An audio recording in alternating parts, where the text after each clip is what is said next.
Well, there's also another factor involved here, because there are new government climate change planning regulations that also apply to this area, which I might add have not been taken into account in any of the documentation that we have been allowed to see.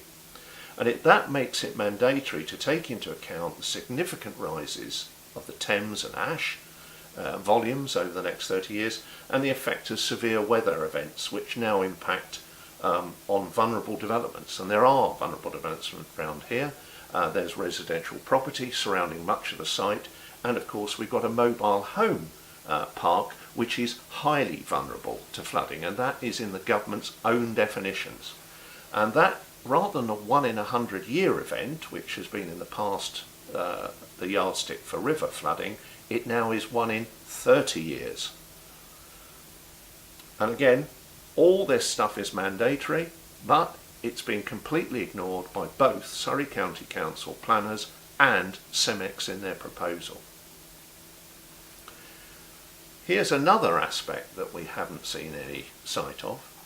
We have taken the step of spending 15 minutes of our time to create a flood map of this area.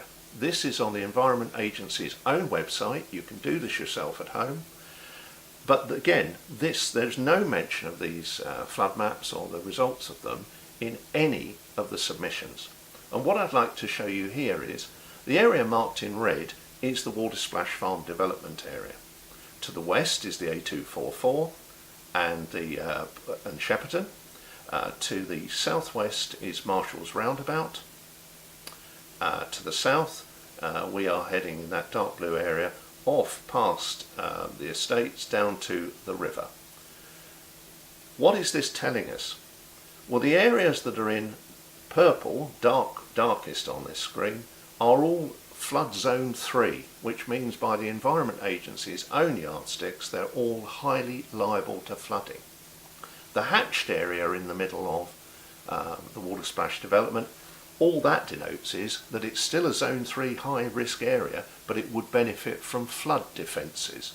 So you can see that half possibly of the Watersplash Farm development area is a zone 3. Certainly much of the surrounding area is zone 3. The blue area is zone 2, and that is liable to flooding.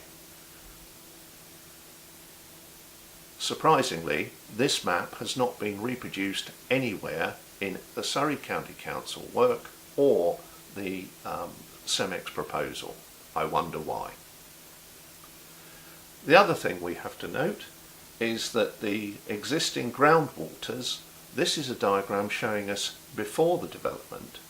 If you notice, the groundwater, which is the underground in the aquifers and the gravel layers that they will be removing, flows from west to east in a high volume through Shepperton, under Shepperton and over the Watersplash Farm type area, and it also comes down the Ash River Valley, which is to the top. All of that water then permeates down towards the Thames.